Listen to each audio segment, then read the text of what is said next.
Okay na ba? Sakto na ba mga kababayan?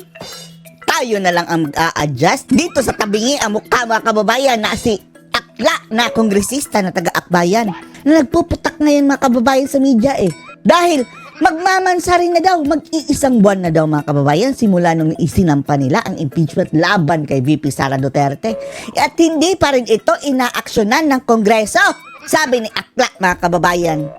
Taga-akbayan yan ha, at aklayan. Akbayan, aklayan.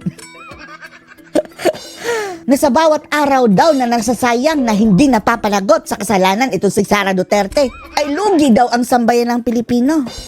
Dahil bawat araw ay isang patunay daw ng injustice dito sa nilustay daw na pera ni Sara Duterte. Smiyo animal. Panoorin niyo po. Kaya panawagan ng endorser ng unang reklamo. Tinagmansari na. Ay, tsura! Uy, Diyos mo, bakit ito mga anti-Duterte mga kababayan ang ganito kasasama ang mga mukha? At kagaya ni Raul Manuel, aklayan mga kababayan na yung mayroon daw mga backdoor negotiation, sabi ni Topacio. Backdoor negotiation. Kongresista ng Akbayan Party List. Yung nagrally-rally sa kalsada mga kababayan. Reklamo. Tinagmansari na yung impeachment complaint na pinail natin. 1 Oh. month is too long. Sobrang tagal na daw ng 1 1 month. month without holding Sara accountable is Ang sakit sa mata ng kanyang itsura mga kababayan. No? Bakit tabingi ang iyong mukha? Akla, ano bang pinagsusubo mo kasi? Laging ganyan yung bunganga mo, Miyembro daw ito ng gang mga kababayan Ganganga. Nganga. Palaging nakanganga. Sagwa na itsura. giving a very bad example to other government officials. Everyday na malaya daw si Sara Duterte nakakagala mga kababayan at hindi napapanagot is giving a bad example. Sabi ni Public Akla. officials na yung pag-abuso sa kapangyarihan ay dapat pinaparusahan. Parusahan! Sabi ni Akla yan. Sa darating na Huwebes, target i-transmit. Sige Akla. Alam niyo bakit mga kababayan natagalan? Dahil parang natakot daw sa banta ng Iglesia ni Cristo mga kababayan Dahil ang sabi, kung sino man ang boboto ng yes na ipa-impeach si Sara Duterte ay mawawalan ng boto galing sa Iglesia ni Cristo. Diba? Yan ang palaging nililigawan ng mga politiko mga kababayan. Yung black voting, yung unity voting ng Iglesia. Sige, mawawalan kayo ng boto mga senatong, millions din yan, mga kongresista. Bahala kayo.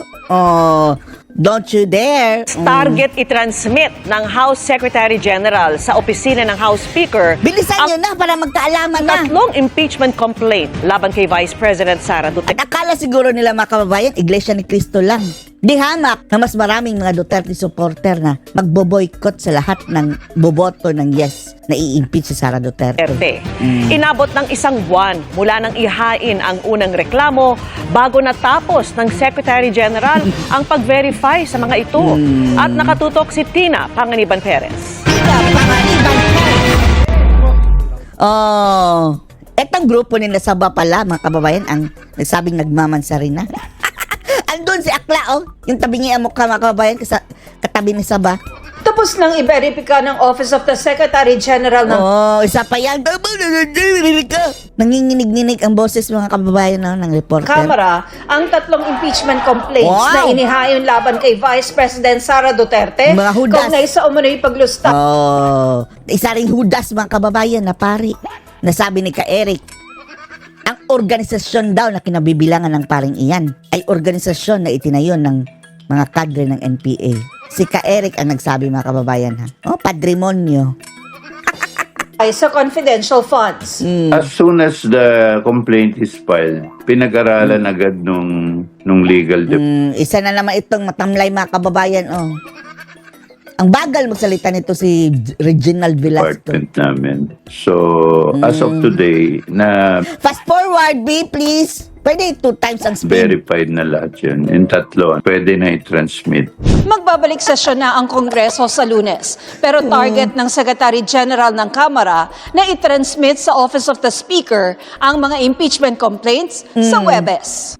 Balita namin na duwag daw si Tambalustos mga kababayan dyan sa impeachment dahil sa ginawang hakbang ng Iglesia ni Cristo.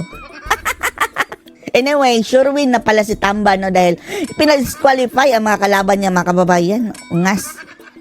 Balak daw niya kasing kausapin muna ang mga kongresistang nagsabi sa kanya na maghahain sila ng ika-4 na impeachment complaint o mag-e-endorso ng isa sa mga naihain na. How Sige, will go ahead, go ahead. you respond to parang impressions na inuupuan niyo po yung impeachment complaints? What do you expect? Mahilig sa upuan niyang mga buhayan yan. Hindi naman kasi alam mo, the House of Representatives The House of Cards. cannot act on it until magkaroon ng session, no? Which is January 13. Oh, malapit na pala mga kababayan. So, wala rin January 13, yung rally din ng Iglesia ni Cristo. Good! gagawin ng House kung on break pa sila. One way or another, I have to transmit complaint or complaints to the office of the Speaker. Ang bagal mo! Oh. Bilisan mo pag-transmit. Kasi bagal lang pagsasalita nito si Reginaldo. Parang ano na yun, negligence on my part if I will not act on these complaints. Nagalit na sa'yo si Akla, oh. Parang dinosaur mga kababayan itsura, no? Oh, nagalit na. Ang tagal daw. Magmamansari na daw ang kanya final na impeachment. Oh, kakagating kanya, oh. Dinosaur. Oh. Bilisan mo, Reginald. Pinaliwanag din ni Velasco na walang nakalagay sa rules on impeachment ng Kamara na anumang deadline para i-transmit niya ang mga reklamo sa Office of the Speaker. At ngayon lang daw nangyari na mahigit sa isang reklamo ang inihain laban sa isang Tatlo impeachment at may pang-apat pa. official. Kapag na-transmit na ang impeachment complaint sa Office of the Speaker, mayroong 10 session days ang Speaker para isama ang mga ito sa order of business o yung mga tatalakayin 10 sa session plenaryo. days. Pagkatapos may 3 session Maaabutan sila mga kababayan ng recess. Dahil yung session days mga kababayan, yung per week, isang session day lang ata dahil nag-start ng Lunes, mag-end sa Webes, 1 session day. days ang plenaryo para i-refer ito sa House Committee on Justice. May 60 session days naman ang komite para magdesisyon kung sufficient in form and substance ang mga reklamo. Pagdating ng report ng komite sa plenaryo, kailangan itong aksyonan sa loob ng 60 session days. Pero ang pagbilang ng session days, hindi gaya ng pagbilang sa mga araw sa kalendaryo. Pero sa tingin natin, hindi yan matutuloy ngayong bago mag-eleksyon. Dahil papalipasin pa siguro nila ang eleksyon mga kababayan Takot sila na ayaw iboto ng Iglesia ni Cristo. Ang maganda din dito mga kababayan ay after the midterm election, tapos na ang sipsipan. Doon naman sila sisipsip mga kababayan sa susunod na maging presidente. Yung session days natin sa mababang Andito na naman ang aklayan. kapulungan, hindi absolute yung pagbilang. Kasi di ba may Huy, ilayo mo ang iyong camera, akla. Sobrang lapit. Oh, ang bunganga mo ang mga sabwa. araw na Monday, magko-convene tapos hindi mag-a-adjourn. At mag-a-adjourn ng either Oh, galit na mga kababayan dahil nagmansari na daw. Oh. Baka aabot pa yan ng anniversary. Akla. Takpan muna natin yung bunganga mga kababayan. Wednesday. Sakit No? sa So, mata. kahit na 3 session days siya, ang bilang niya sa records ay 1 session day lamang. Kaya posibleng tapos na ang termino ng kasalukuyang kongreso. Wala na si Dan Fernandez. Wala na si Barbers mga kababayan. Wala na si Akop. Wala yung mga naghuhudas mga kababayan, gagraduate na pala. Next Congress. Oh, pagkatapos ng election, wala na yung mga hudas. ay hindi pa napagdedesisyonan ang impeachment complaints.